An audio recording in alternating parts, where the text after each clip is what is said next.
Assalamu alaikum everybody. क्या हाल चाल वालेकुम सलाम मैम। वालेकुम सलाम मैम। मैं थोड़ा सा लेट क्लास इसीलिए स्टार्ट करती हूँ ताकि आई कैन अंडरस्टैंड नमाज का टाइम होता तो आप लोग कुछ फ्री हो जाएं तब तक सारे बच्चे, ठीक है। लेकिन obviously I have to start the meeting at the designated time, तो वो मैं 5 o'clock ऑलमोस्ट स्टार्ट कर लेती हूँ, ठीक है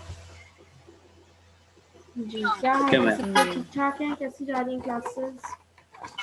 ठीक मैम, अल्हम्दुलिल्लाह।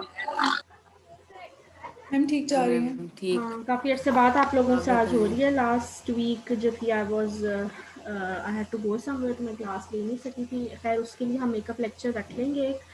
अब आप लोग मुझे बताएं कि आप लोगों के लिए कौन सा टाइम फीसिबल है, किस डे पे फीसिबल है। आई वाज थिंकिंग कि हम मे बी किसी सैटरडे को रख लें क्लास। व्हेनेवर यू, आप लोगों ने डिसाइड करके मुझे बताना है इस वीक में रखनी है, नेक्स्ट वीक में, जब भी एक मेकअप लेक्चर हमने जो है वो रखना होगा, ठीक है। मैम आप तो संडे को रख लें क्योंकि बाकी डेज में लेक्चर्स होते हैं ना, तो इस वजह से। नहीं बेटा, संडे को तो पॉसिबिलिटी नहीं होगी। संडे मैम को सैटरडे को सेम टाइमिंग पे रख लें। मैम सैटरडे को रख लें, सेम, आप चाहे वेडनेसडे को भी रख लें। यस मैम, सैटरडे को ठीक है, इसी सेम टाइमिंग पे। इसी सेम टाइमिंग पे सैटरडे को। चलें ठीक है, मैं आप लोगों को फिर कंफर्म बता दूंगी that it is going to be this Saturday और द नेक्स्ट सैटरडे, ठीक है। वो ऑब्वियसली मैं ओके मैम। आपको लेक्चर से पहले जो है आपको बता दूंगी, क्योंकि इस टाइम पे तो आई थिंक किसी की क्लास नहीं होती ना सैटरडे को 5 o'clock यस मैम, नहीं होती है। होती। No ma'am. तो मैम ट्यूसडे को कर लें। जी जी। आंटी को बोला 4-5 बस हुई चले जो भी मैं टाइम डिसाइड करूंगी ना, ठीक है, मैं आप लोगों को उससे पहले एक ईमेल आई विल सर्कुलेट, ठीक है।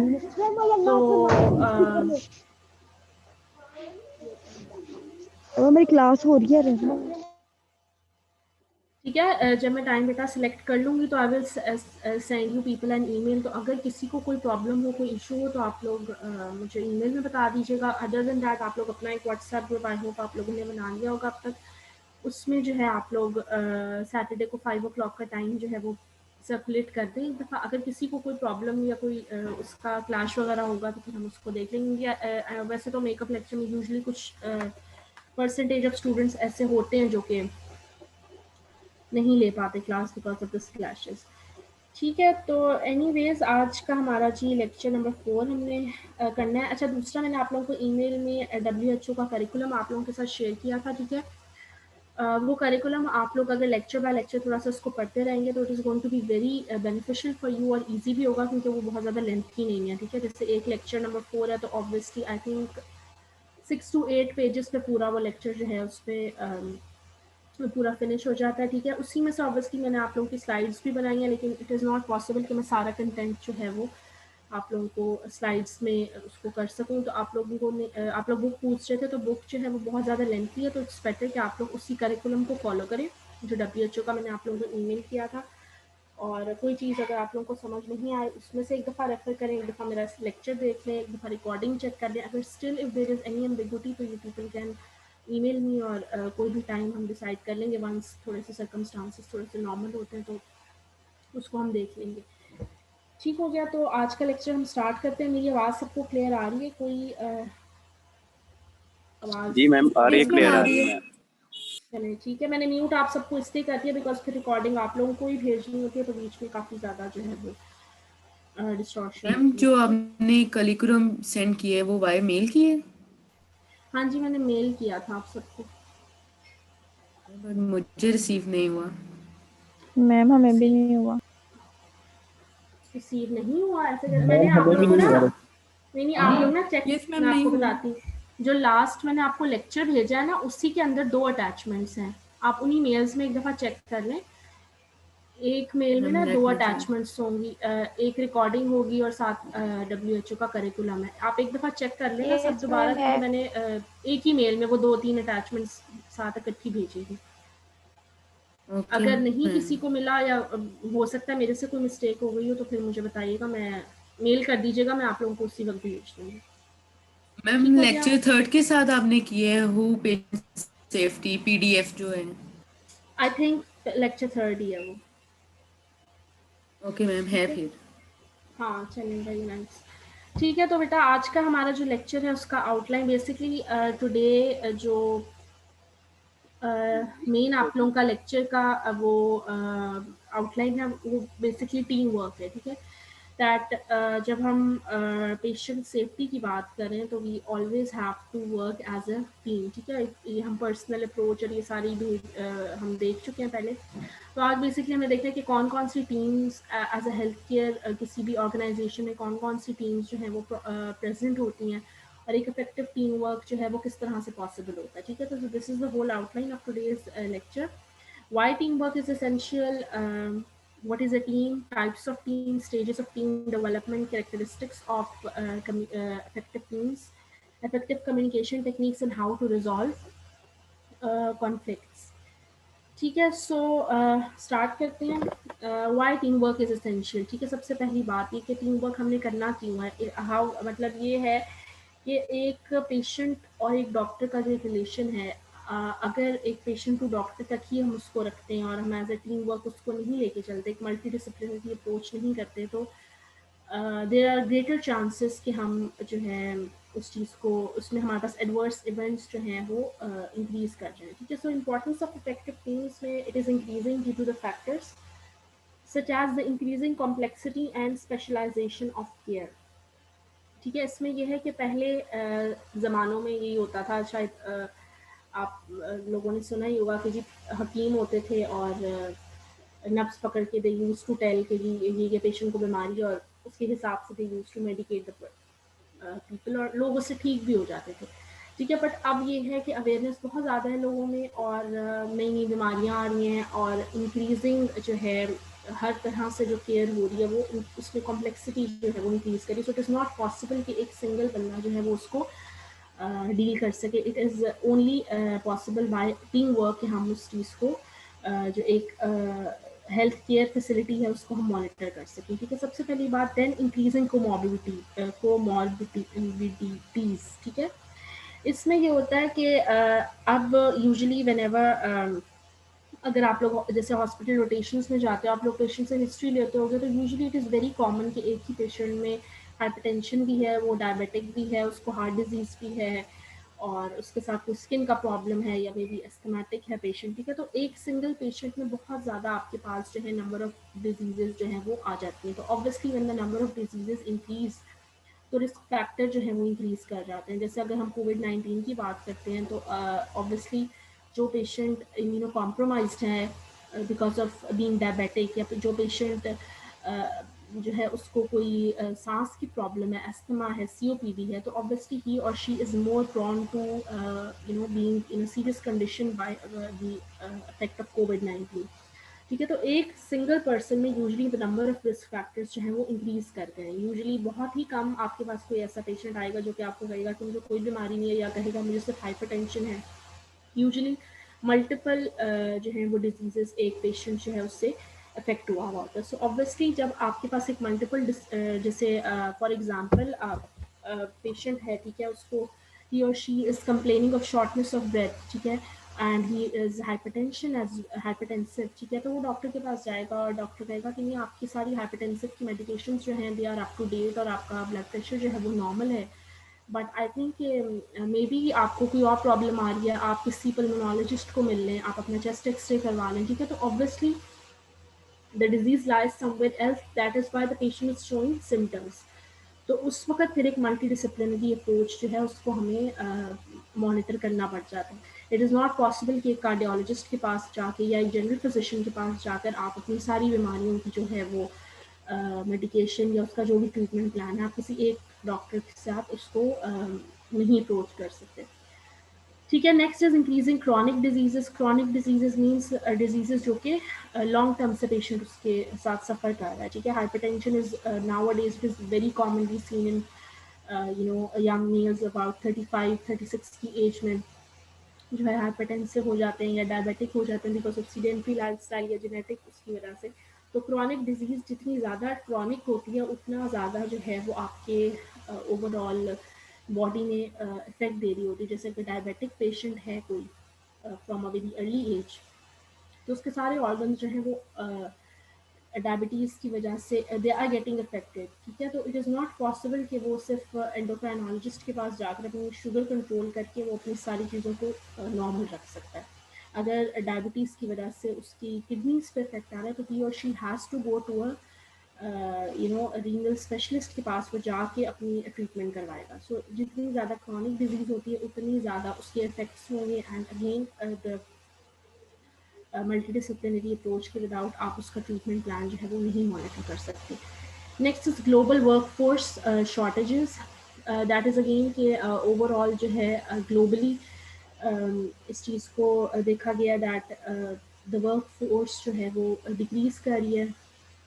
ठीक है, हेल्थ केयर में जो लोग हैं दे आर थोड़े से डीमोटिवेट होके they are not pursuing it as career choice. So overall एक वर्क फोर्स डेफिशिट जो है इट इज सीन. ठीक है, next is safe working hours initiatives. ठीक है, जो हमने पेशेंट सेफ्टी का, I think if you people remember lecture number 1 हमने देखा था, तो उसमें हमने देखा था कि पेशेंट सेफ्टी के लिए इट इज़ वेरी इंपॉर्टेंट कि आपका जो इन्वायरमेंट है वो आपके लिए कंफर्टेबल होना चाहिए. आपके लॉन्ग वर्किंग आवर्स जो हैं वो आपकी परफॉर्मेंस को किस तरह से डिरेंज कर सकते हैं. ठीक है, तो ये चीज़ जो है आजकल it is becoming very much in practice that the doctors they should not have very much long working hours because it is going to affect their performance as a health care professional. तो जाहिर है safe working hours अगर आपने doctor को देने हैं, like you have to से कि वो एक डॉक्टर जो है 10 to 11 आवर्स के बाद उसको एक ब्रेक चाहिए. ठीक है, तो obviously for that you need to have large number of staff. For that आपको और ज़्यादा डॉक्टर्स चाहिए जो कि उस डॉक्टर को रिप्लेस कर सकें after some period of time. तो सेफ वर्किंग आवर्स जो हैं दे आर कंसिडर्ड. यहाँ पर तो शायद पाकिस्तान में अभी इतना ज़्यादा इसको प्रैक्टिस नहीं किया जाता, बट इन डेवलप्ड कंट्रीज इस चीज़ को बहुत ज़्यादा एक मेजर जो है इसका, जब भी कोई हॉस्पिटल सेटअप होता है तो मेजर इसको जो है माइंड में रख के they appoint the staff because they believe कि जितनी ज़्यादा लॉन्ग आपके वर्किंग आवर्स होंगे तो आपका परफॉर्मेंस लेवल जो है it is going to below from the optimum side.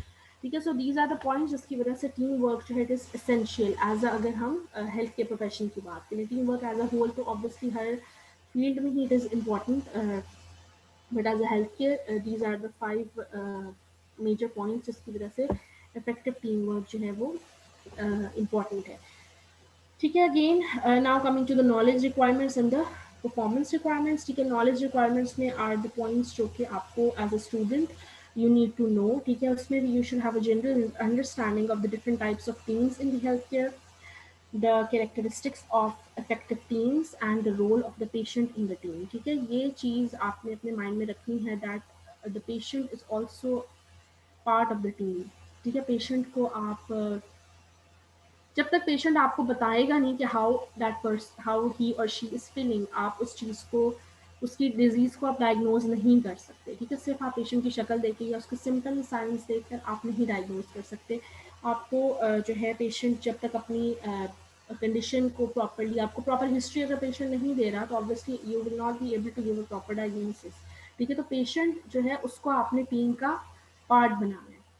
ये नहीं समझना कि पेशेंट जो है वो जो भी बात कर रहा है उसको आपने बिल्कुल इग्नोर नहीं करना. Obviously as a health care professional you know much better than the patient की कंडीशन के बारे में आप ज़्यादा बेहतर आप जज कर सकते हैं, but at least you should be able to show empathy to the patient और उसको अपनी टीम का पार्ट बना के ताकि आप इफेक्टिवली उसको जो है ट्रीट कर सकें.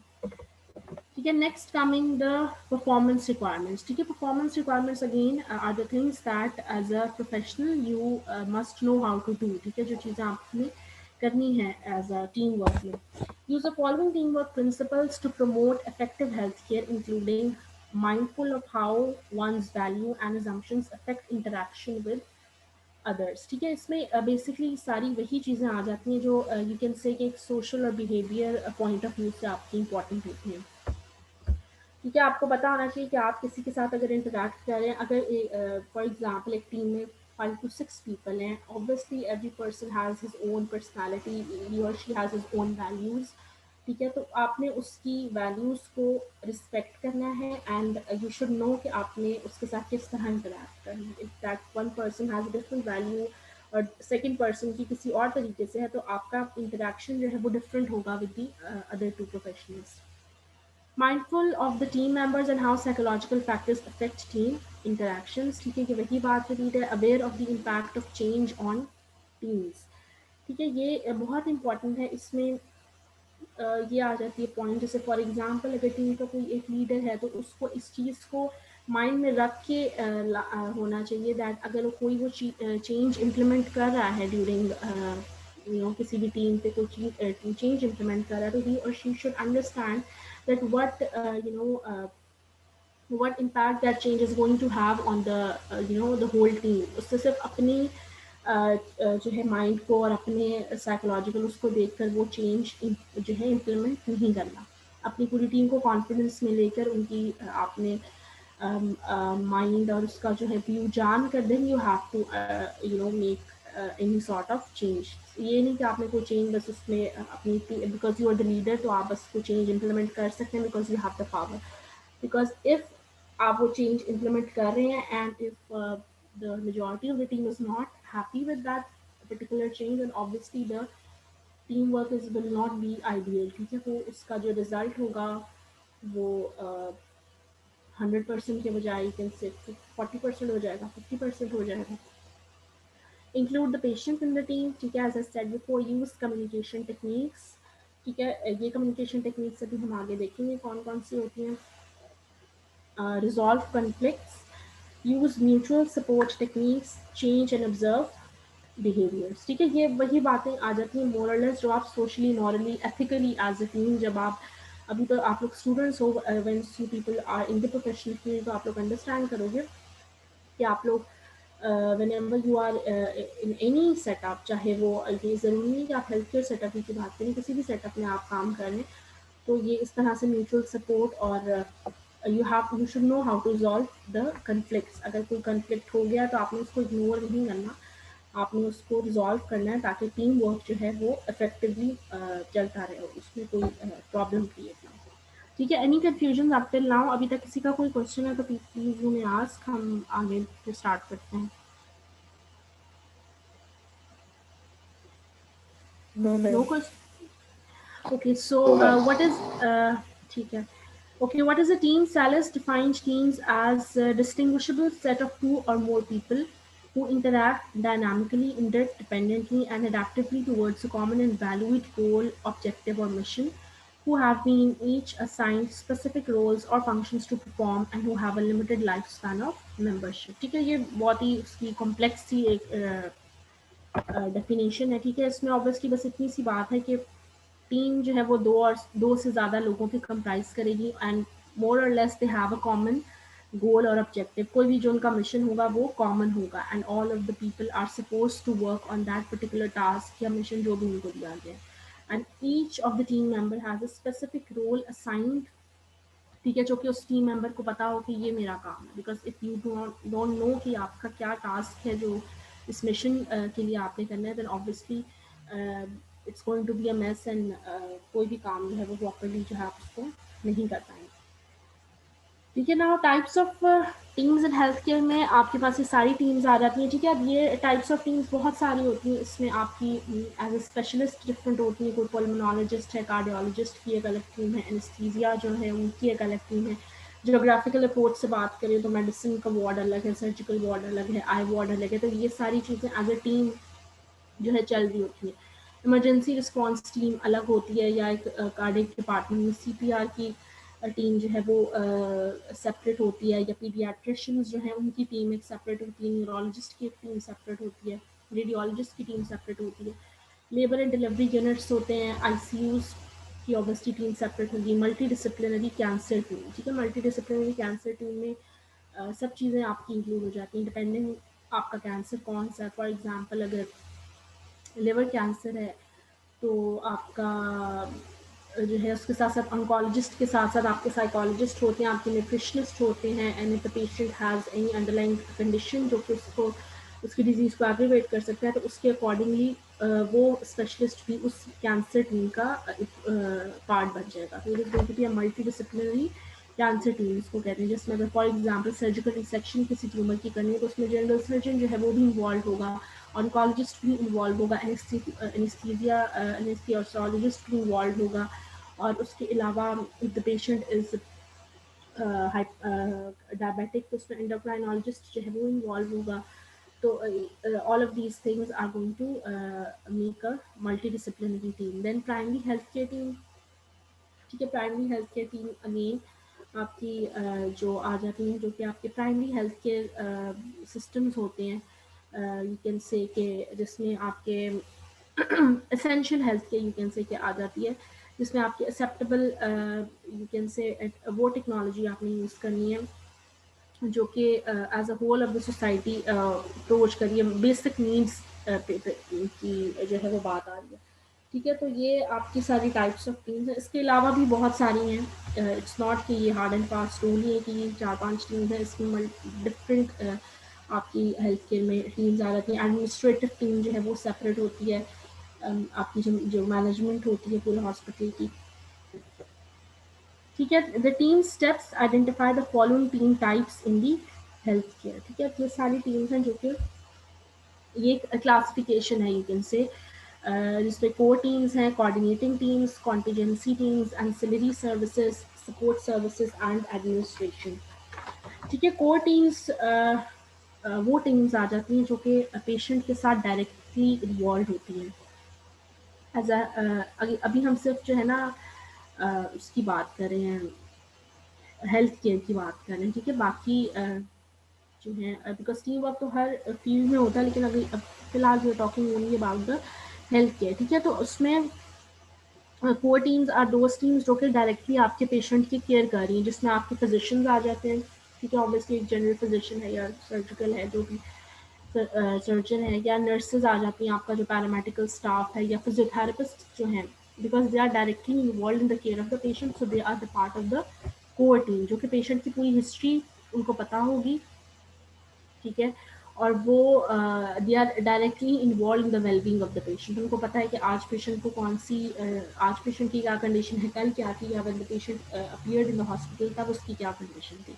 ठीक है, तो जो वो टीम मेंबर जिसमें सबसे पहले डॉक्टर आ जाता है, देन नर्सेज, पैरामेडिकल स्टाफ जो सारा होता है वो आ जाता है, देन फिजियोथेरेपिस्ट आ जाते हैं, या यू कैन से कि न्यूट्रिशनिस्ट जो है वो भी आजकल बहुत ज़्यादा उसमें हर हॉस्पिटल में एक होता है उनका सेटअप। तो these are the part of the core teams that are directly involve in the care of the patient. Next आपकी आ जाती है कोऑर्डिनेटिंग टीम्स।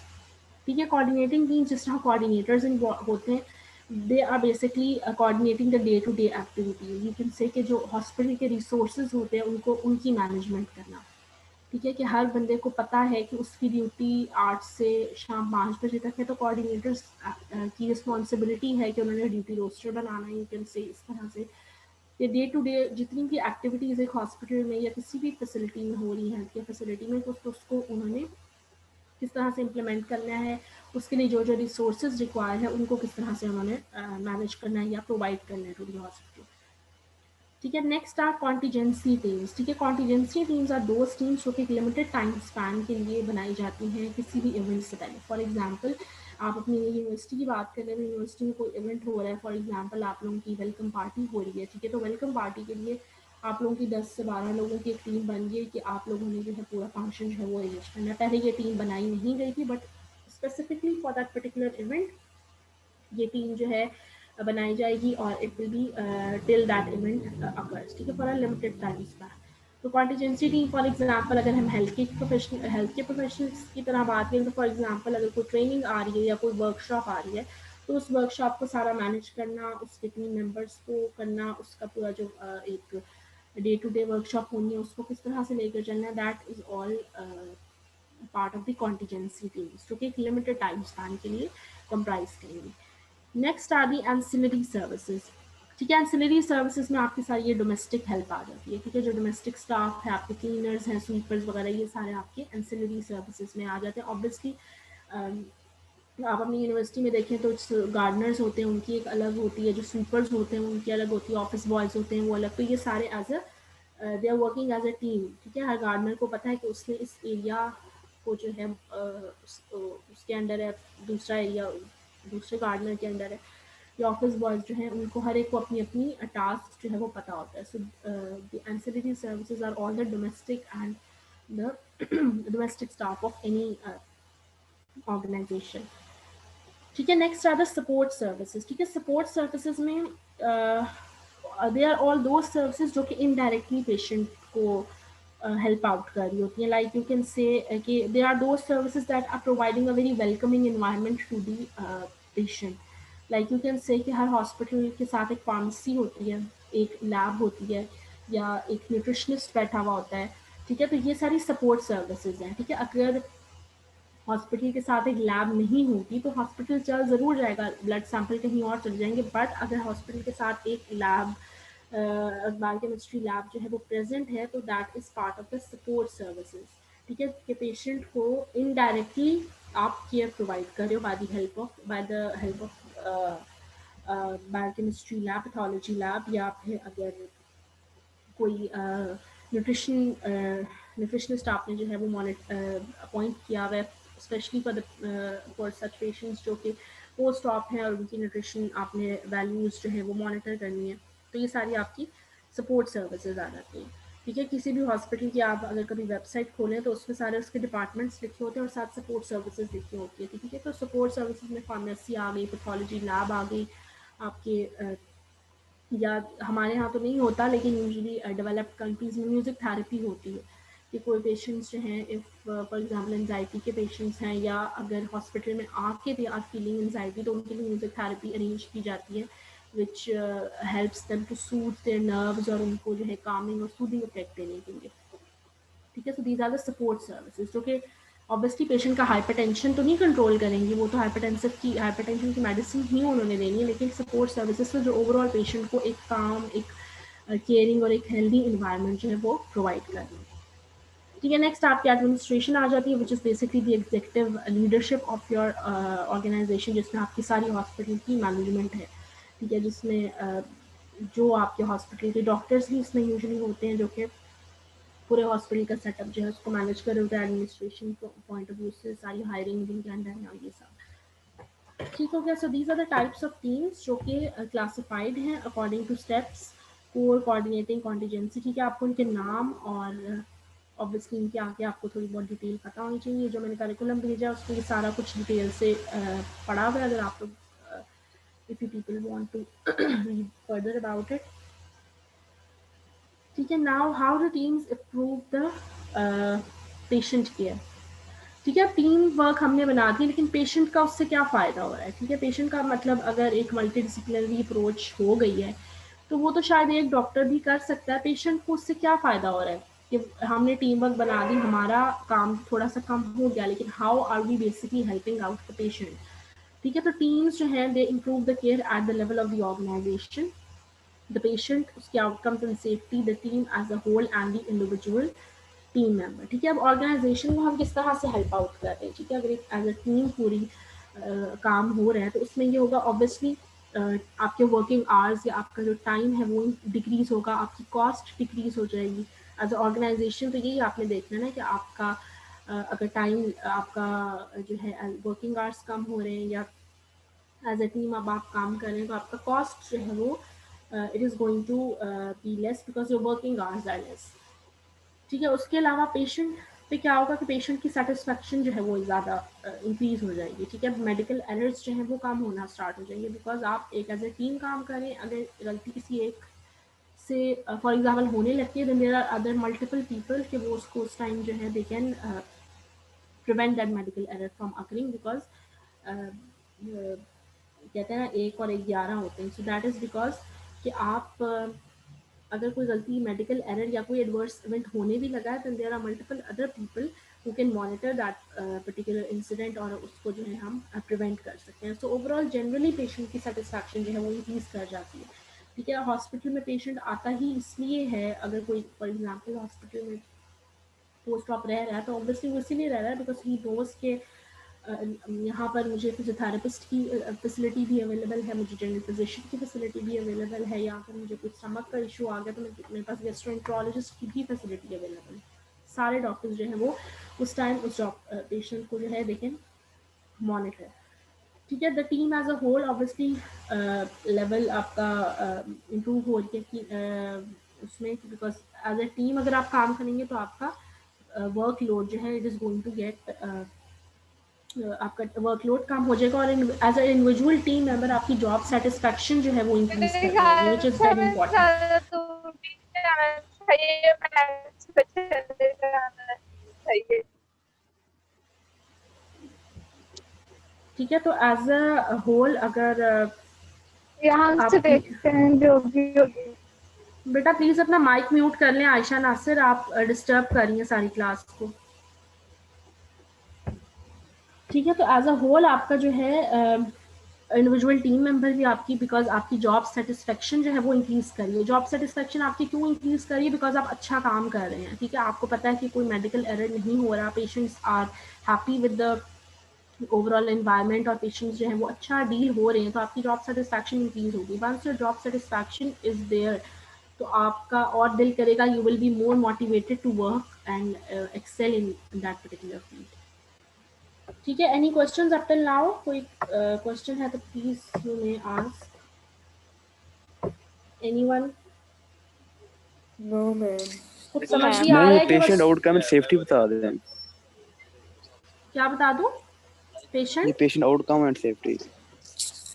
बेटा यही है ना कि ओवरऑल आप एज अ टीम वर्क जब काम कर रहे हैं तो पेशेंट का किस तरह से फ़ायदा हो रहा है। ठीक है, उसमें ये है कि पेशेंट सेटिस्फैक्शन इंक्रीज कर रही है। बिकॉज अगर आप एक हॉस्पिटल सेटअप में हो तो आपको मल्टीपल फील्ड्स के डॉक्टर्स जो हैं दे कैन असेस यू, वो आपको एट अ टाइम जो है आपको असेस कर सकते हैं और आपके मेडिकल एरर्स जो हैं वो बहुत ज़्यादा डिक्रीज हो जाएंगे। तो जब मेडिकल एरर्स डिक्रीज हो जाएंगे तो ऑब्वियसली तो पेशेंट के लिए एक सेफर इन्वायरमेंट हमने बिल्ड कर लिया ना। जो रॉन्ग मेडिकेशन लग सकती थी या एट द रॉन्ग टाइम लग सकती थी, या फॉर एग्जांपल प्री ऑफ आपने प्रोफाइलैक्टिकली कोई एंटीबायोटिक देनी थी जो कि एक अगर टीम वर्क ना हो तो मे बी वो कोई डॉक्टर जो है उसकी नेग्लिजेंसी से प्रोफाइलैक्टिकली आप एंटीबायोटिक ना दें। लेकिन अगर आप टीम वर्क में काम कर रहे हैं तो ऑब्वियसली चेक एंड बैलेंस रखने के लिए multiple number of people are there. ठीक है, जब मल्टीपल नंबर ऑफ पीपल होंगे तो एडवर्स इवेंट्स जो कि किसी भी हॉस्पिटल सेटअप में होते हैं वो बहुत ज़्यादा कम हो जाएंगे। जब वो बहुत ज़्यादा कम हो जाएंगे तो patient satisfaction is going to increase. ठीक है, ओवरऑल पेशेंट की जो वेलबींग है वो बेटर हो जाएगी। So this is what it means. ठीक है, next are the stages of team development. ठीक है, आपने कोई टीम फॉर्म करनी है। ठीक है, ये एज सच मेडिकल फील्ड से रिलेटेड नहीं है। ये किसी भी टीम, किसी भी फील्ड में अगर हम टीम की डेवलपमेंट करें तो उसकी स्टेजेस जो हैं वो क्या हो सकती है। उसमें हमारे पास सबसे पहले is forming, then storming, norming and performing. ठीक है, फॉर्मिंग मीन्स के this is basically the very first stage. ठीक है, इसमें ये होता है कि जब लाइक यू कैन से कि जैसे फॉर एग्जांपल आप लोगों की प्रेजेंटेशन मैं आप लोगों के ग्रुप्स बना देती हूँ। ठीक है, और ग्रुप्स बना देती हूँ, आप लोगों को मैंने मेल फॉरवर्ड कर दी। तो सबसे पहले तो आप लोग जो होंगे obviously you people will be in confusion कि अच्छा मुझे उस ग्रुप में डाल दिया है, मेरे साथ तो फलाना बंदा है, मैं तो उसको जानती नहीं हूँ, ये पता नहीं कौन है। और एक एम्बिग्विटी और एक कन्फ्यूजन जो है वो स्टार्ट हो जाएगी because you are non personal. ठीक है, आप एक नॉन पर्सनल सी कम्युनिकेशन रखेंगे with your other team members because आप उनको नहीं जानते फ्रॉम बिफोर। ठीक है, तो जब आपका बिल्कुल फर्स्ट होता है which is the forming stage, उसमें एम्बिग्विटी एंड कन्फ्यूजन जो है it is always present because of non-personal relations with your team members and secondly you are unclear about your task। ठीक है, अभी आप लोगों ने एक दफ़ा टीम जब बन जाती है उसके बाद एक टीम का लीडर होता है एंड दैट पर्सन डिसाइड्स कि किसने क्या काम करना है। बट वंस शुरू में जब एक टीम बन गई होती है तो आपको अपने टास्क का आइडिया नहीं होता कि मैंने क्या करना है, मैंने कौन सी स्लाइड्स जो हैं वो प्रिपेयर करनी है, या मैंने वीडियो एडिटिंग जो है वो किसने करनी है। तो ये सारी बातें जो हैं they become clear later on जब आपकी पूरी टीम की जो है वो हो जाती है। ठीक है, तो फॉर्मिंग स्टेज पे ambiguity and confusion is there because you don't have any personal relationships with the team members and secondly you are unclear about your own task कि आपने काम क्या करना है। नेक्स्ट आ जाता है स्टॉर्मिंग। ठीक है, storming is the second stage जिसमें यूजली द कंफ्लिक्ट जो है वो प्रेजेंट होते हैं कि आप ऑब्वियसली मल्टीपल मेंबर्स होते हैं टीम में, everyone has their own views और हर एक की अपनी पर्सनालिटी होती है। तो कन्फ्लिक्ट्स जो हैं वो मोस्ट लाइकली सेकंड स्टेज में आते हैं व्हेन कोई भी टीम जो है वो you know they are sorting everything out के what task they have to perform. So this is the point जिसमें usually the conflicts arises. Then comes the norming. ठीक है, नॉर्मिंग मीन्स कि अब आपकी एक ओपन कम्युनिकेशन जो है वो डेवलप हो गई है with your fellow team members, ठीक है। आपको पता लग गया है कि जो दूसरा बंदा है वो किस तरह का है, उसके क्या व्यूज़ हैं, आपने उससे किस तरह से बात करनी है, एक ओपन कम्युनिकेशन डेवलप हो गई है with the whole team. So now it becomes better कि आप अपनी जो भी चाहे नेगेटिव हो चाहे पॉजिटिव जो भी बात है वो आप अपनी क्लियर कट एक दूसरे के साथ, you people have the ability to share with each other, ठीक है। नेक्स्ट जो लास्ट स्टेज है वो परफॉर्मिंग है। परफॉर्मिंग स्टेज होती है जिसमें ऑल दी कन्फ्लिक्ट्स, जो पर्सनल आपके कन्फ्लिक्ट्स होते हैं, they are on the side, and you are now your whole attention is on focusing and achieving your goal, कि हर एक को पता लग गया कि उसका टास्क क्या है, और ऑब्वियसली गोल जो है वो हर एक का एक ही होता है। सो नाउ सारे लोग जो हैं they are more focusing on what they have to do, ठीक है। दे आर लीस्ट कंसर्न के टीम मेंबर्स जो हैं वो कौन कौन से हैं, या किसका क्या मसला है, या मुझे ये नहीं पसंद या मुझे वो नहीं पसंद, या उसका ये मसला है उसने इस तरह से किया, ठीक है। तो ये सारे कन्फ्लिक्ट्स जो हैं at the stage of performing these are now nil, ठीक है। और दूसरी बात, स्टेजेस ऑफ टीम डेवलपमेंट जो हम पढ़ेंगे, हम एक इफेक्टिव टीम की बात कर रहे हैं, ठीक है। बहुत सारी टीम्स जो है वो स्टॉर्मिंग लेवल पर ही टूट जाती हैं बिकॉज यहाँ पे कॉन्फ्लिक्ट्स अराइज किए and they are unable to resolve their conflicts due to some reason, तो वहीं पे टीम जो है वो बंद हो गई, ख़त्म हो गई, दोबारा नहीं बनाई गई, ठीक है। सो ये stages are basically of an effective team, जो टीम अपना गोल जो है उसको पूरा कर रही है। उसमें सबसे पहले forming, storming, norming and then performing आता है, ठीक है। कैरेक्टरिस्टिक्स ऑफ, जी बेटा। मैम स्टॉर्मिंग जो है वो वाला रिपीट कर दें, स्टेज स्टॉर्मिंग। जी बेटा, स्टॉर्मिंग स्टेज है बेसिकली जिसमें आपका कॉन्फ्लिक्ट अराइज करेगा, ठीक है। फॉर्मिंग में आपको अभी पता लगा है कि आप you are part of that particular team, ठीक है। तो अभी आपका एक उसमें एम्बिगुइटी और कंफ्यूजन है, ठीक है। लेकिन स्टॉर्मिंग में नाउ यू नो कि ये बात सारी हो गई है, अब टीम मेंबर्स इस तरह से सारे फाइनलाइज हो गए हैं, तो अब now you are basically more और लेस आपका एक कंफ्लिक्ट बनना स्टार्ट हो गया, ठीक है। लेकिन इसमें एक चीज़ जो ये होती है कि जैसे कंफ्लिक्ट अराइज करता है, ठीक है, जैसे फॉर एग्जांपल अगर 6 लोगों की एक टीम थी और उसमें से सबने डिसाइड कर दिया कि ये जो एक बंदा ना, he is going to be the leader of the team and he is going to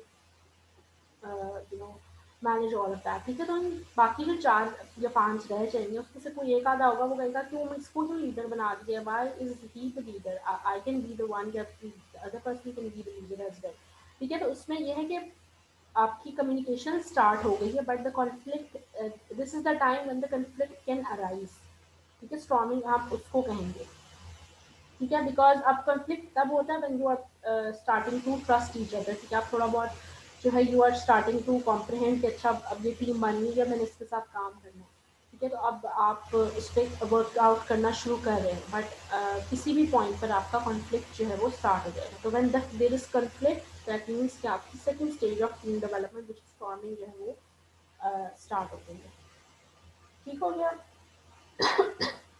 and more और लेस कॉन्फ्लिक्ट इसी बात से होता है ना कि किसको क्या स्टेटस देना है, या किसी का आइडिया किसी को पसंद, एक्सेप्टेंस ऑफ आइडियाज़ पे कॉन्फ्लिक्ट होगा।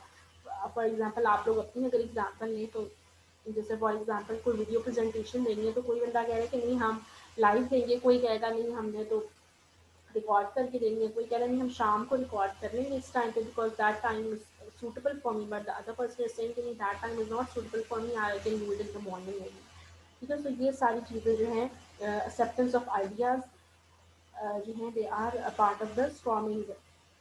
अगर आप स्टॉर्मिंग वाली स्टेज से गुजर के आप नेक्स्ट स्टेज पे चलेंगे, देन इट मीन्स कि you are very much professional और आप मेच्योरिटी से जो है इस चीज़ को डील कर रहे हैं,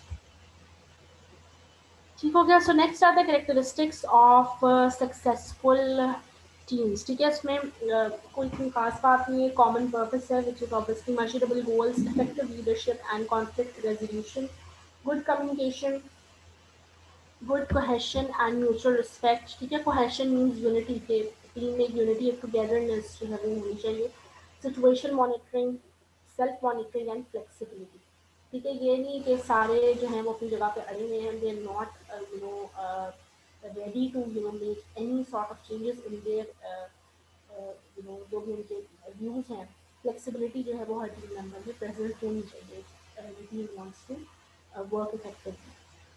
self monitoring means that you should monitor your own self. ठीक है, ये अगर कोई लीडर भी है टीम का, तो he or she should also no कि मैं क्या काम कर रहा हूँ. ये नहीं कि वो सिर्फ दूसरों पर नजर रखता है. ही और शी शुड अंडरस्टैंड कि उसको भी कोई टास्क अगर असाइन हुआ है तो he or she has done that task और नॉट.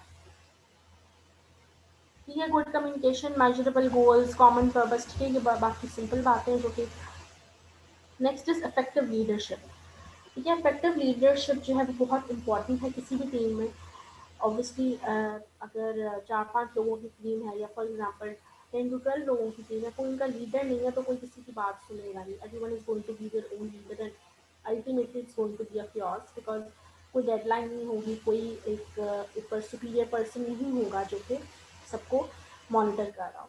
सो इफेक्टिव लीडरशिप के लिए हमें क्या क्या कैरेक्टरिस्टिक्स जो है वो रिक्वायर्ड है. उसको सबसे पहले we have to accepting the leadership role. ठीक है, फॉर एग्जांपल आप लोग किसी डिपार्टमेंट का हेड बना दिए. ठीक है, आप हेड तो बन गए हैं, आपको पोस्ट मिल गई है, बट आपने उस चीज़ को एक्सेप्ट नहीं किया. एक्सेप्ट करने का मतलब ये कि आपने वो रिस्पॉन्सिबिलिटी जो है अपने पे अपनी अडाप्ट नहीं की. आप अपने टाइम पर आ ही नहीं रहे, आपको पता ही नहीं कि डिपार्टमेंट में क्या हो रहा है क्या नहीं हो रहा. ठीक है, बस आपने पोस्ट जो है वो अपना नाम से ले लिया, but you have not basically own that particular department. जैसे फॉर एग्जांपल अगर आई डिपार्टमेंट का कोई हेड है, ठीक है, वो अगर कोई वहाँ पर मसला हो जाता है आई डिपार्टमेंट में, तो he or she should own that department as his own. He or she should own that staff जो उसके डिपार्टमेंट में काम कर रहा है. दैट मीन्स कि आपने लीडरशिप का जो रोल है उसको एक्सेप्ट कर लिया. और ये क्वालिटी यूजुअली किसी मैच्योर बंदे में या किसी भी ऐसे पर्सन में जो कि प्रोफेशनल लाइफ का काफ़ी पार्ट जो है ही or she has completed maturity से आपके अंदर ये लीडरशिप वाली क्वालिटी इनमें आ सकती है. Calling for help appropriately. ठीक है, this is also very important कि आपने सारा काम अपने ऊपर नहीं थोपा हुआ. आपको पता है कि आप नहीं कर सकते, बट आप अपनी ईगो की वजह से या किसी भी वजह से आप हेल्प अपने फेलो से नहीं ले, but you should call out for help whenever it is needed. Constantly monitoring the situation, setting priorities and making decisions, utilizing the resources to maximize performance. ठीक है बेटा, प्लीज अपना माइक म्यूट कर लें जिसकी भी आवाजें आ रही हैं. Everyone please mute your mics. आप लोगों को पता नहीं, खुद से पता नहीं लगता. अब इतनी देर हो गई ऑनलाइन क्लासेस लेते हुए, अब तो पता लग जाना चाहिए आप लोगों को. ठीक है, utilising resources to maximise performance. ठीक है, मीन्स कि जो रिसोर्सेज अगर पड़े हुए भी हैं तो आपको उनको यूटिलाइज करना आना चाहिए. ठीक है, तो वो एक लीडर ही होगा, कोई लीडरशिप जिसमें क्वालिटीज होंगी वही उस चीज़ को मॉनिटर कर सकता है.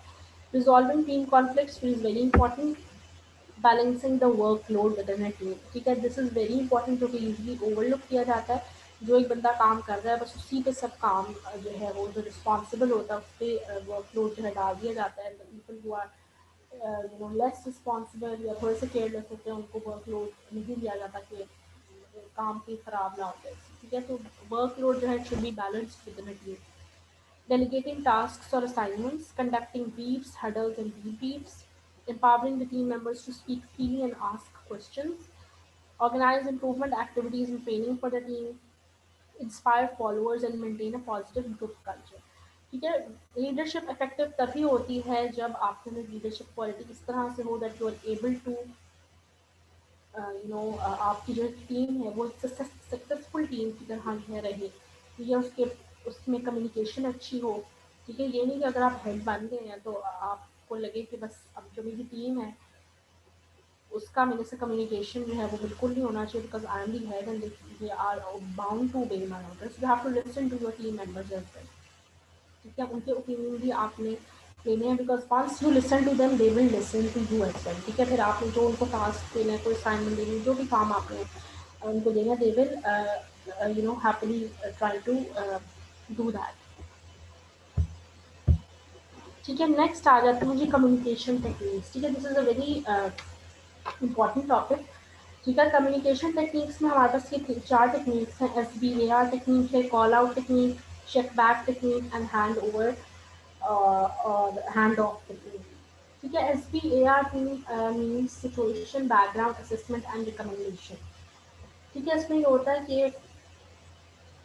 इसमें you are basically communicating any critical information, ठीक है, about the patient which needs to be addressed immediately. ठीक है, उसमें सबसे पहले सिचुएशन को आप देखेंगे। For example you can say कि आपने कहा है कि एक पेशेंट है और उसको कफ हो गया, ठीक है, कफ के साथ उसको शॉर्टनेस ऑफ ब्रेथ हो रहा है, ठीक है, दिस इज द सिचुएशन। अब आप उसके बैकग्राउंड में जाएंगे कि पेशेंट कब आया हॉस्पिटल में, उसकी एज क्या है, कोई उसको लंग्स की प्रॉब्लम तो नहीं है या कोई हार्ट डिजीज तो नहीं है, ठीक है, then you will assess that patient. Assessment में आपकी क्लिनिकल असेसमेंट आ जाती है, ठीक है, कि आप चेक करेंगे पेशेंट अगर कफ कर रहा है तो कोई स्पूटिंग तो नहीं है, कोई म्यूकस तो नहीं उसको आ रहा, या उसके लंग्स जो हैं उसमें आप सारे वो चेक करेंगे, एब्डोमेन में रेजोनेंस चेक करेंगे। तो ओवरऑल जो आप क्लिनिकल असेसमेंट पेशेंट की करें वो आपकी उसमें हेल्प आउट करेगी। देन कम्स द रिकमेंडेशन, ठीक है, रिकमेंडेशन में आपका फाइनल वो आ जाता है कि अब आपने सिचुएशन देखी, आपने पूरा बैकग्राउंड उसकी हिस्ट्री देखी, आपने असेसमेंट करी, now what do you recommend for the patient, जो कि इसकी वेलबींग के लिए इंपॉर्टेंट है। ठीक है, सो this is one of the communication techniques जो कि यूजुअली हेल्थ केयर सेटअप्स में अडॉप्ट की जाती है। SPAR टेक्निक इसको कहते हैं। ठीक है, सबसे पहले सिचुएशन पूछी जाती है कि what is the situation, then comes the background, then comes the clinical assessment and then comes the final recommendation which is basically in the care of the patient. ठीक है, नेक्स्ट आपकी आ जाती है कॉल आउट टेक्निक। ठीक है, call out technique again you can से इसमें वही है कि आपने इम्पॉर्टेंट इंफॉर्मेशन जो है, जो क्रिटिकल इंफॉर्मेशन है which is very important to be delivered at that right time, वो आपने जो है डिलीवर करनी है। ठीक है, इसमें यू कैन से कि ये इस तरह से है कि यू कैन से कि एक इस तरह का टैक्टिक है जिसमें यू हैव टू किसी भी इमरजेंसी इवेंट में आपने क्रिटिकल इंफॉर्मेशन जो है वो हेल्प आउट करनी है। ठीक है, एक किसी स्पेसिफिक इंडिविजुअल को, ठीक है, ये नहीं है कि आपने यू कैन से कि एक पेशेंट आया है, ठीक है, हॉस्पिटल में, ठीक है, एंड फॉर एग्जांपल एक फीमेल पेशेंट आई है, शी इज़ यू नो उसको शी इज़ इन लेबर, ठीक है, तो आपने कॉल आउट करना है। कॉल आउट मीन्स कि आपने जो उसकी पर्टिकुलर गायनेकोलॉजिस्ट है आपने उस तक की इंफॉर्मेशन प्रोवाइड करनी है कि आपका जो पेशेंट है she is in the emergency और she is in labour right now. ठीक है, तो that is call out information, कि आपने एक स्पेसिफिक इंडिविजुअल को क्रिटिकल इंफॉर्मेशन जो है वो इमीडिएटली प्रोवाइड करनी है, जो कि उस पेशेंट के लिए obviously it is going to be positively affect that patient.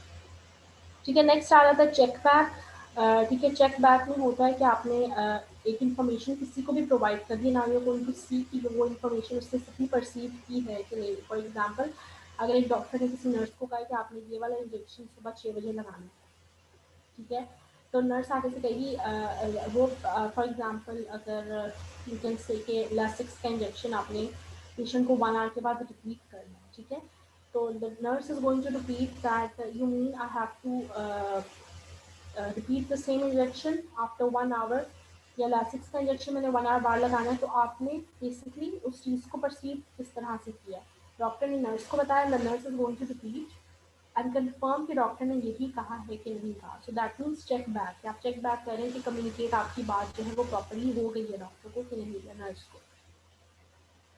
ठीक है, नेक्स्ट इज हैंड ओवर और हैंड ऑफ। ठीक है, हैंड ओवर और हैंड ऑफ मीन्स कि it's like you can say कि आपको अब कोई भी आप पेशेंट को डील कर रहे थे, ठीक है, and now you feel like कि जो पेशेंट है वो आप उससे यू नो अब आप उसको नहीं डील कर सकते, so you are handing over that patient to another department और टू अनदर हॉस्पिटल। ठीक है, कि एक आपने इंफॉर्मेशन को ट्रांसफ़र करना है। ठीक है, हैंड ओवर इंफॉर्मेशन करनी है या हैंड ऑफ इंफॉर्मेशन करनी है। फॉर एग्जाम्पल कार्डियोलॉजी में कोई पेशेंट आया था, नाउ यू फील के patient for example chest pain के साथ आया था, कार्डियोलॉजी डिपार्टमेंट में उसको शिफ्ट कर दिया। Now in the cardiology department you feel के पेशेंट को चेस्ट पेन जो है वो कार्डिक इशू से नहीं है, गैस्ट्रिक इशू से है, तो you are going to shift that patient to the other department. So now you are basically handing over the patient. ठीक है, तो आपने सारी उसकी इंफॉर्मेशन जो होगी वो आपने हैंड ओवर करनी है to the other department, because you are you can say कि आपने अब वो पेशेंट जो है आपके अंडर उसकी मॉनिटरिंग जो है वो पॉसिबल नहीं है। ठीक हो गया. So these are the types of communication, SPAR, call out, check back and the hand over. ठीक है. Any question up till now? ठीक है. SPAR की समझ आ गई, चेक बैक की, कॉल आउट की. किसी का कोई क्वेश्चन है तो please to me ask. Ma'am hand off से क्या होगा? मतलब हैंड ओवर तो हो गया ना कि वो इंसान नहीं बेटा कर सेम सकता, उसने आगे उसको दे दी. सेम बात है. Hand over and hand of is the same thing. इसको मतलब ओके. दो टर्मिनोलॉजी इसमें यूज किया जाता है ना, हैंड ऑफ या hand over. Is same thing. ठीक हो ठीक है. गया. इट्स लाइक कि आपने एक चीज जो है वो दूसरे डिपार्टमेंट में सारी इंफॉर्मेशन अब ट्रांसफर करनी है. ठीक है. Yes ma'am. ठीक है. नेक्स्ट आ जाता है. मैम जी जी बेटा बोले हैं.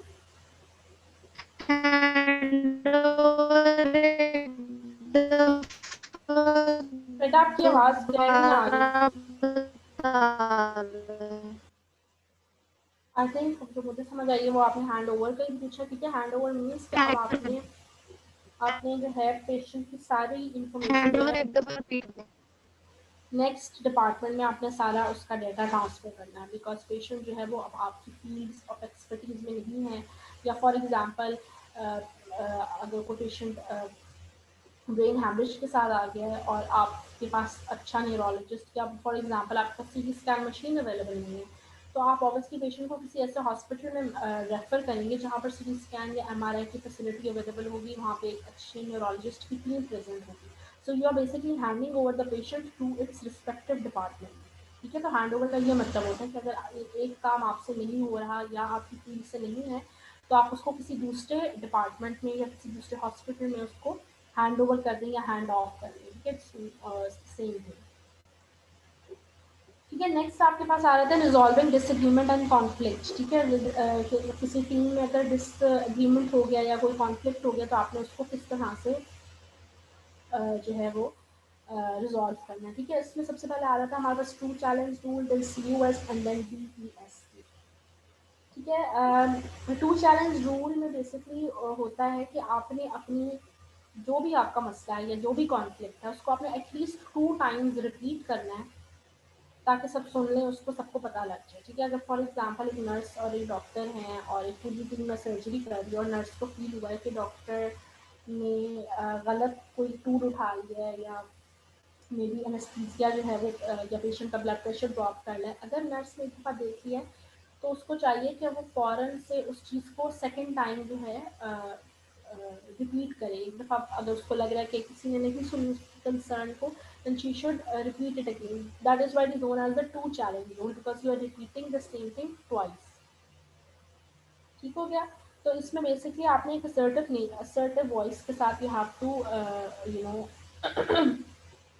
Repeat what you are feeling.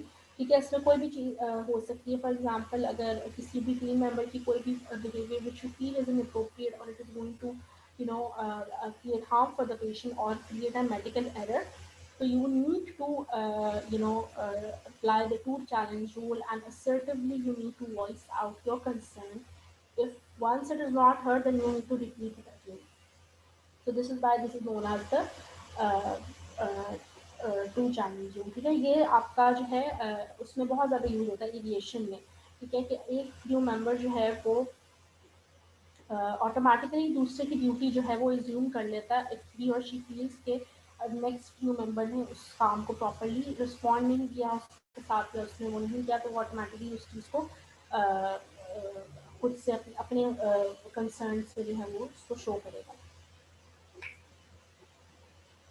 ठीक है. नेक्स्ट आपका आ जाता है COS. COS means from C it means concern, U means uncomfortable and S means safety issue. ठीक है. ये होता है बेसिकली कि you are feeling uncomfortable, you are concerned and you have a safety issue. ठीक है. ये तीन चीज़ें अगर आपको किसी भी उसमें किसी भी हेल्थ केयर फील्ड में फील कि ये हो रहा है आपके साथ, किसी टीम मेंबर को ये चीज़ तो फील करे, तो he or she has the उसको इतना होना चाहिए कि वो इस चीज़ को अपने कंसर्न को जो है शो करे बाकी टीम मेंबर्स के साथ. ठीक है. Next DESC. ठीक है. DESC में होता है दैट आप डिस्क्राइब करो किसी भी सिचुएशन को, ठीक है, कोई भी कॉन्फ्लिक्ट अगर हो गया है आपका किसी भी टीम में, तो आप उसको सबसे पहले डिस्क्राइब करें कि हुआ क्या था एग्जैक्टली जिसकी वजह से कॉन्फ्लिक्ट हुआ है। Then you have to express that how you feel about that particular thing, ठीक है। Then you have to suggest any improvement या कोई भी न्यू चीज़ जो कि आपको लगता है कि इस कॉन्फ्लिक्ट के बाद जो है इम्प्लीमेंट होनी चाहिए, you need to suggest that new change. और फिर उसके कॉन्सिक्वेंसेज आपने बताने हैं कि अगर आप चेंज इम्प्लीमेंट करेंगे नहीं करेंगे फॉर एग्जांपल, तो उसके क्या कॉन्सिक्वेंसेज जो हैं वो हम सबको फेस करने पड़ सकते हैं। So these are the 3 techniques जिससे हम कोई भी डिसएग्रीमेंट और कॉन्फ्लिक्ट को जो है रिजॉल्व कर सकते हैं as a team member. You have to describe the conflict, you have to express your feelings towards it, then you have to suggest a change and you have to tell the consequences if that change is not compliant, ठीक है। So this is all about this. The next is the barriers to effective teamwork. Barriers में आपके पास आ जाते हैं changing roles, changing settings, medical hierarchies, individualistic nature of medicine, and instability of teams, ठीक है। Changing role means के you can say कि nurse जो है वही प्रिस्क्राइब भी कर रही है और ड्यूरिंग सर्जरी का टाइम भी उसी ने दे दिया without any permission from the doctor या कोई इस तरह से, मतलब जिसका जो काम है वो नहीं कर रहा, कोई और उसका काम कर रहा है, देयर इज रोल चेंजिंग जैसे हो गया, ठीक है। तो रोल चेंजिंग जो है वो ऑब्वियसली इफेक्टिव टीम वर्क में प्रेजेंट नहीं होता, ठीक है। चेंजिंग सेटिंग्स अगेन कि अगर मैनेजमेंट चेंज हो रही है तो ऑब्वियसली टीम वर्क जो है वो उससे काफ़ी ज़्यादा डिस्टर्बेंस क्रिएट हो जाएगी। मेडिकल हियरार्कीज मीन्स के हियरार्की का बेसिकली मतलब होता है कि किसी भी मेडिकल सेटअप में कौन सी पोस्ट सबसे सुपीरियर होती है, कौन सी सबसे इंफीरियर होती है, ठीक है। तो सबसे इंफीरियर में मेडिकल स्टूडेंट आ जाता है, देन रेजिडेंट आता है, देन फेलोशिप आ जाती है, देन सबसे सुपीरियरली जो है आपका प्रोफेसर आ जाता है। तो मेडिकल हियरार्कीज की वजह से इफेक्टिव टीम वर्क जो है वो बहुत ज़्यादा डिस्टर्ब इस तरह से होता है बिकॉज पोस्ट की डिफरेंट पावर होती है। तो जो सबसे इंफीरियरली मेडिकल हियरार्की में आपका मेडिकल स्टूडेंट प्रेजेंट होता है उसके कंसर्न जो हैं वो बहुत ज़्यादा लीस्ट इंपॉर्टेंट समझे जाते हैं, तो that can create a barrier. Then individualistic nature of medicine and instability of teams, ठीक है। Individualistic nature of medicine means कि हर पेशेंट को आपने अलग तरीके से डील करना है, ठीक है। हर पेशेंट अगर हाइपरटेंसिव है, दो पेशेंट आए हैं दोनों हाइपरटेंसिव हैं पर दोनों की साइकी डिफरेंट है, तो you have to deal these two patients separately, तो that can also create a barrier, ठीक है। Next are the performance requirements. अभी तक हम सारी नॉलेज रिक्वायरमेंट्स कर रहे थे, ये सारी प्रैक्टिकल टिप्स हैं जो कि आप लोगों को भी पता ही होंगी, आप लोग हिस्ट्री टेकिंग वगैरह करते हैं। You have to always introduce yourself to the team, reading back and closing the communication loop, stating the obvious to avoid assumptions, ठीक है। पेशेंट को आपने बताना है कि आपको ये प्रॉब्लम है, बिकॉज पेशेंट जो है वो यूजली मेडिकल टर्मिनोलॉजी को अंडरस्टैंड नहीं करते, तो आपने ये नहीं कहना कि पेशेंट को समझ आ गई होगी, ठीक है। अगर पेशेंट आपसे कोई क्वेश्चन कर रहा है तो आपने बिल्कुल क्लियर कट वर्ड्स में जो है उसको अंडरस्टैंडिंग देनी है हर चीज़ की। Asking questions, checking and clarifying, delegating tasks to people, not to the air, ठीक है।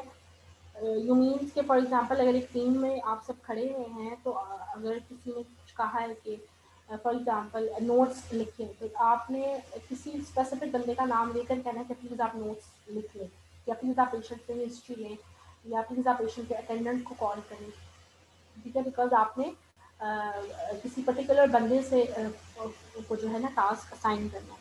Clarifying your role using objective not subjective language, ठीक है। ऑब्जेक्टिव लैंग्वेज मीन्स कि आपने फैक्चुअल बात करनी है, ठीक है। इस तरह से नहीं कहना कि पेशेंट इज फीलिंग फीवरिश, ठीक है। यू हैव टू से कि पेशेंट को इतना फीवर है इस वक्त, that is basically the objective language, ठीक है। Next is learning and using people's names, being assertive when required. If something doesn't make sense, then finding out the other person's perspective. Doing a team briefing before undertaking a team activity and a debriefing afterwards. When conflict occurs, concentrating on what is right for the patient and not who is right.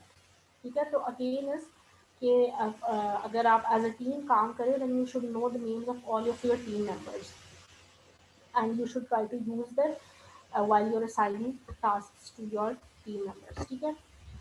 So this is all about today. I hope if there are any questions, please all of you can ask.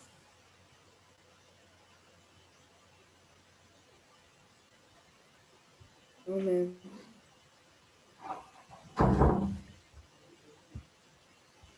No questions up till now. सब कुछ समझ आ गया, इतने अच्छे बच्चे हो तुम सब. Yes, ma'am. नेक्स्ट. अच्छा, पता नहीं सुनते भी होगे नहीं सुनते, ये तो अब नहीं मैं सुन रहा है. अच्छा चलें, वेरी नाइस. चलें फिर हम जल्दी से क्लोज करते हैं. लेक्चर 6:15 हो गए. दूसरी बात ये कि नेक्स्ट लेक्चर से पहले आप लोगों ने इसको पढ़ के आना है. इस लेक्चर को हम थोड़ा सा इसको डिस्कस करेंगे and then we'll proceed to the next lecture. ठीक है? Okay, ma'am. Okay ma'am. Okay जी. ओके, अल्लाह हाफिज़ एवरीवन. Okay. अल्लाह हाफिज़, ma'am. ma'am. अल्लाह हाफिज मैम. अल्लाह हाफिज़.